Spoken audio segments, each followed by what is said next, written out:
What up, y'all? It's Alex. Happy Memorial Day weekend. We are going to dive into the track Daughter by Fortet. This is a really cool one. If you've been watching any of the Boards of Canada videos, I think you're going to like this one because he does have a lot of the same fans as Board of Canada, and you can kind of see why when you check out the production of this track, because it's a little bit weird, but it's also very simple, which is kind of what they seem to like to do. So let's just go ahead and start on this thing. The track starts with the kick happening, with something hitting on the 2/4.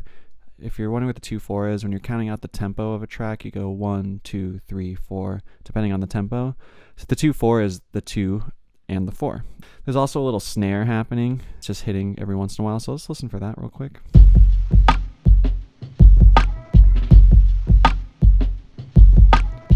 Cool. Another thing to note, you can hear a lot of noise. If you just listen outside the drums, you'll hear a lot of noise in the track. This is just something cool to note because his style just lends itself well to stuff like that. I also made a note here. I put vocal. Let's put random vocals, or let's put scattered vocals. I put that because these pop in every once in a while. They're kind of in the background, but they're cool because they don't play the most prominent part of the track, but they help develop a sort of tapestry-like sound because we're going to have a loop repeating over and over again. Again, if you saw the Boards of Canada track, they do this all the time. When they have something repeating constantly, they'll just put in little things in the background that sneak in, which just makes it seem less like a loop and more of like a breathing, living tapestry of sound. So even though these are just sparse, and I didn't get all of them, but you'll see they'll pop in and out. It's just important to note because that, I think, plays a big role in how you're able to get away with playing one loop for such a long time. But yeah, let's keep listening.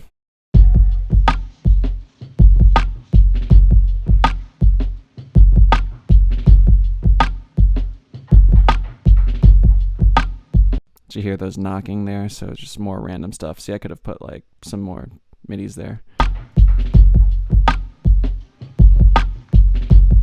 So I have notes here. That's because this main vocal melody is starting right here. We can barely hear it, but it's going to rise in slowly into the track and then become full on around there. And one thing to note, this track is just all about riding a groove and slowly bringing things in and just building this big, luscious loop that's just really amazing to listen to and is very evolving and cool sounding.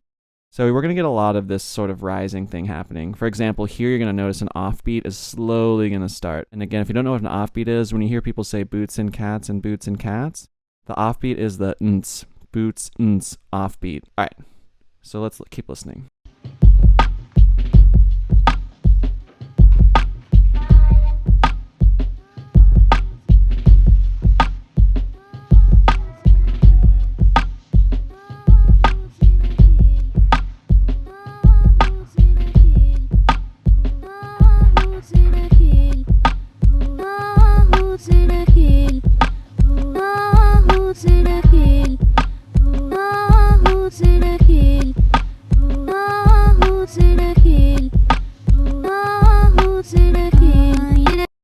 So it's interesting. Remember I said that offbeat was rising? I feel like it's, like, frankly, when I went through this track before our filming, I didn't know when the offbeat came in. I had to rewind and find out. So if you listen right here when it starts, you'll barely hear anything. You can like kind of almost hear it, but then by here you can basically hear it. So it's pretty cool. Again, that's what I mean. Fortet's using a lot of finesse here. He's letting you hear this loop forever and you don't even realize that it's changing, which is pretty neat. And so once we get to this part, we're going to get another prominent vocal line. I wrote stretched vocal because it sounds like the vocal that's hitting on the 1 is a bit stretched sounding. So that's going to play a part of just building up this beautiful, like, weird vocal medley. I don't know if medley is the right word, but we're getting a dance between these two vocals and then some more vocals here.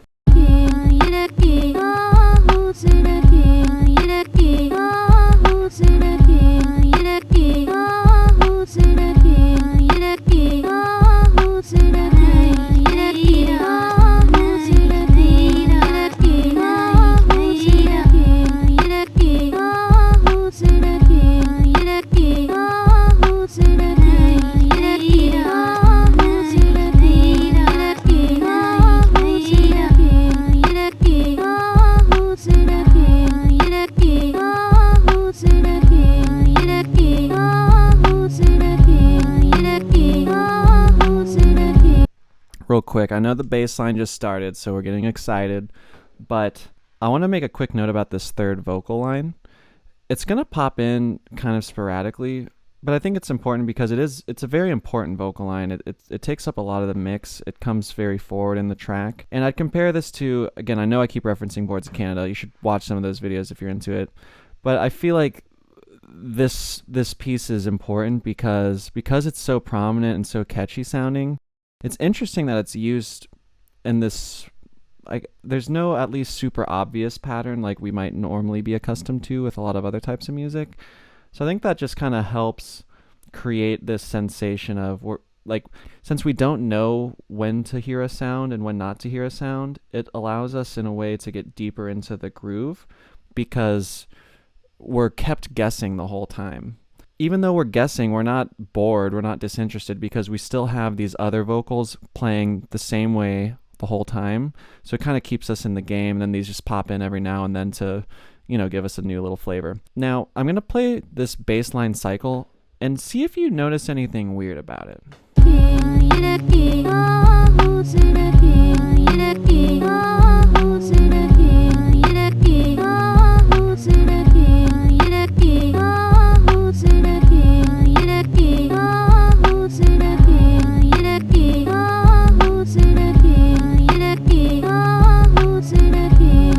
Cool, so it's going to keep repeating. The weird thing about this bass line is that it moves in a 6-bar interval, which is just generally kind of strange. It's not crazy. We had a Boards of Canada track moving in 5-bar intervals, I believe. I can't remember which one. We did a breakdown on that, but yeah, 6 bars is kind of weird. Usually we get 2 bars, 1 bar, normally we get something like 2, 4, 8, 16. So 6 just a little bit strange, but it's kind of cool because since the main vocal is playing on a 1-bar loop, I think that maybe that has something to do with how they can have this leeway to make 6-bar intervals. Maybe not. But basically for a lot of the track, you're going to notice new elements are going to come in at intervals of 6 rather than 2. I guess 6 is technically an interval of 2, but you know what I mean. It's going to come in like after 12 bars, as you can see here, versus normally we'd get something new after 8 bars or after 4 bars or after 2 bars.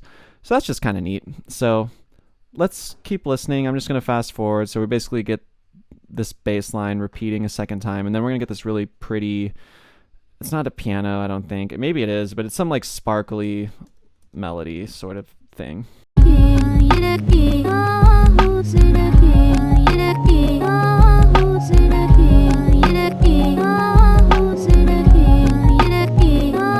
I take it back. Maybe it is a piano.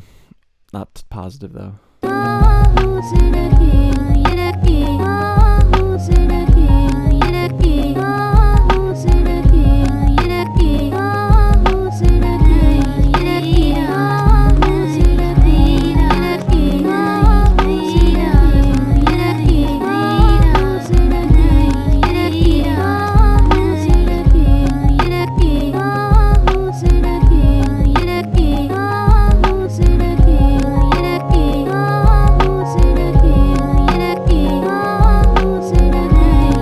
So I want to point out with this piano melody, the way it's structured, it's not an obvious, let's just test it again real quick. I don't think it's obviously the same every 6 bars.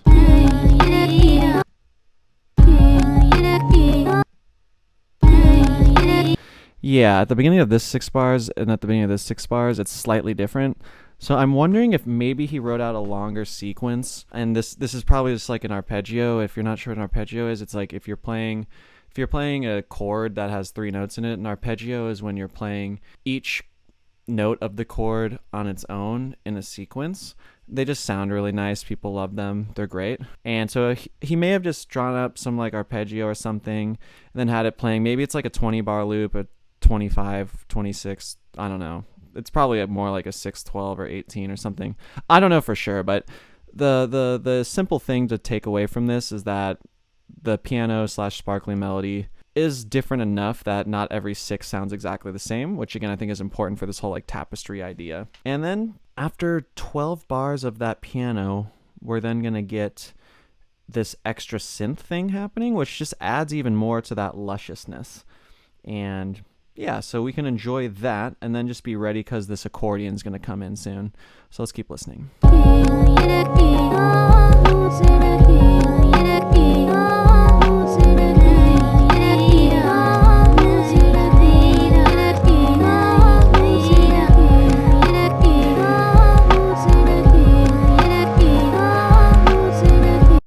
I didn't realize that there was more little sounds here.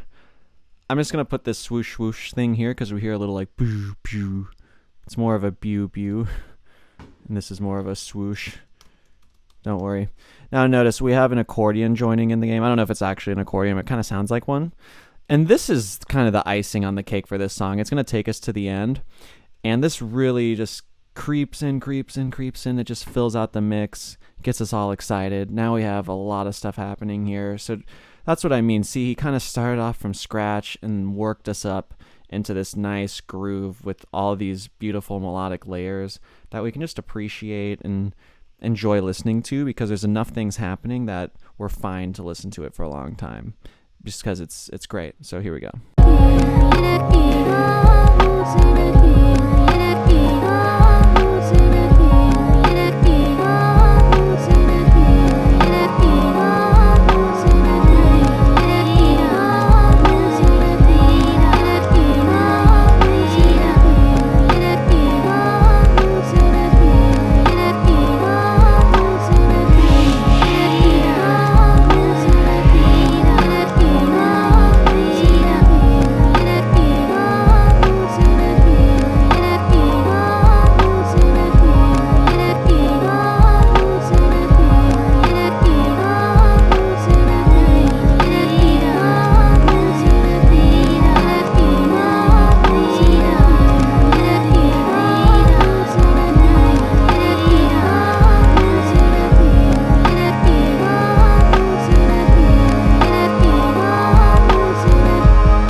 There you go. Then the song just fades out. So it's pretty cool, right? I guess a quick summary on this track. Basically, what he does is he gets a really nice vocal melody. And if you didn't catch on it yet, all the vocals are in green. And then the pink is melodic pieces that are not vocals. And then the drums are white. And then these two things are just whatever. But I just want to point out how it's interesting that this track is, for me, it's really based around this vocal. The beep bap beep do do beep beep, and it's just neat how the vocal itself is very interesting to listen to, and it's just pretty weird. And even just within vocals, we have some variation, like with this third vocal. You'll notice it does start to happen more frequently at the end, probably because this is the big peak, and we've also been hearing everything so much that they're really trying to keep some interesting things happening for us. And then while the vocals do their thing and build up, the bass line, the piano / sparkly melody, the extra synth and accordion, they all just keep adding fuel to this fire so that by the end of this track, we have a really nice groove that's full. It has all these things going on. It's just getting very emotional, and it's very nice. Then we have that quick little break at the end. And then a nice little send-off with the bass line, piano melody, and extra synth. So there you go. That's basically the track. That's Daughter by Fortet. Hope you enjoyed it. If you did, please subscribe to this channel, and please check out some of the other breakdown videos. We have a bunch on Boards of Canada. We have some pop songs too. We have a couple Lady Gaga tracks, Britney Spears track. If you're wondering, wait, you just did Fortet, but you also did Britney Spears? That sounds weird. Well, check out the Britney Spears track because it's actually a lot more complex than some of these Fortet tracks, or at least this Fortet track. But it's different because, in another way, this track is more complex than that track. They're just different tracks. If you just think it's cool to see how tracks are made, it's cool to check out tracks that, like a Britney Spears track, because it's so different, and it's just cool to see what everyone's doing. But I really love this track. It was fun to do. So yeah, please subscribe, check out our other videos. Have a nice day, and bye-bye.